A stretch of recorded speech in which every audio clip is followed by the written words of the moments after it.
Welcome back, my dear students. In our previous session, we discussed about thermoplastic and thermosetting plastic. Do you all remember that?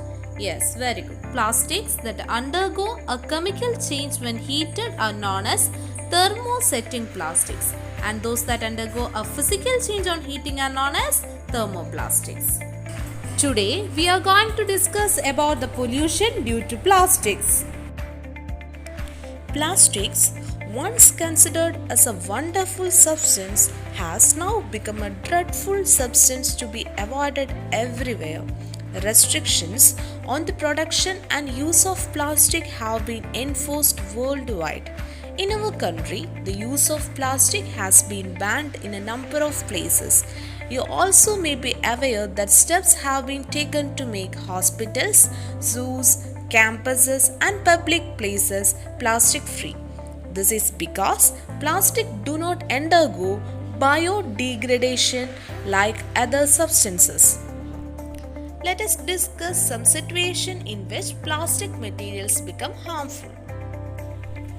After using plastic, we carelessly throw away plastic materials to our surroundings. It will cause environmental pollution. When we burn plastic, they cause air pollution. When we throw away in soil, it causes soil pollution and also it will decrease the fertility of soil. Presence of plastic in the soil will reduce the aeration in the soil and also it prevents the percolation of water into the soil. So students, now you know that plastics are very harmful to our environment. Students, can we ban plastics completely? No, because the use of plastic gives various benefits to our mankind. Many things which we use such as chairs, tables and baskets are now made up of plastics. If these things were made up of wood or plant parts, our plants or trees in the forest will decrease and it will adversely affect the ecosystem. Many things which we use such as buckets, cups, bottles used in kitchen, plastic cover, then packets, bottles, drug bottles, etc. are all made up of plastics.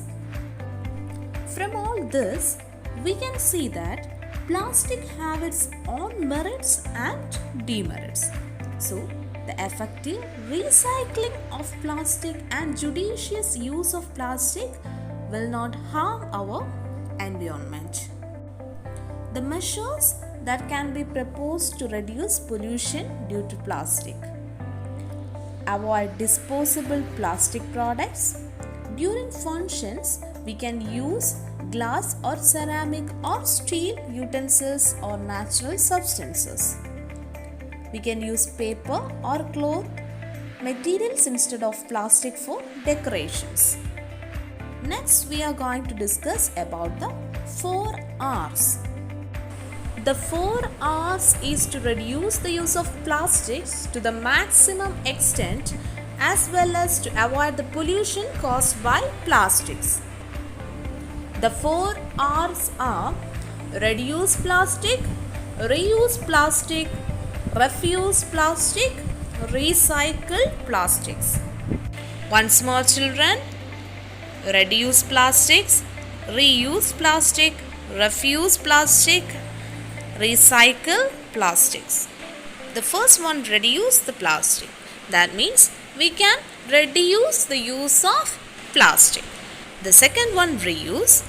We know that as plastic exists for long time, avoid the habit of throwing away them and utilize such plastic to the maximum. Refuse plastic. We can avoid the use of plastic when it is not necessary. Avoid thin plastic covers when things are bought. Use cloth bag or thick plastic covers which can be used for long time. Recycle plastic.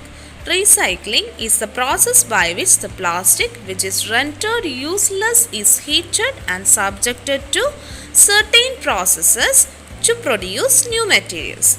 Through recycling, the rate of environmental pollution can be reduced. Next we are going to discuss about the recycling simples. For the effective plastic recycling, it is necessary to identify the type of a particular plastic. Different plastic have been given certain recycling simples. Triangular arrows with numbers 1 to 7 printed on them are used as simples. Number 1, PET, polyethylene terephthalate. Number 2, HDPE, high density polythene. Number 3, V, that is PVC, polyvinyl chloride. Number 4, LDPE, low density polythene. Number 5, polypropylene, PP. Number 6, PS, polystyrene. Number 7, ethers. Next we are going to discuss about rubber. Rubber is a natural polymer with elastic properties. Rubber isolated from the latex obtained from rubber tree. Rubber is a polymer formed by the combination of the monomer molecules isoprene. Synthetic polymers with the properties of rubber have been developed. These are called synthetic rubbers. Neoprene, thiokol, Buna S, Buna N, etc. belong to this group.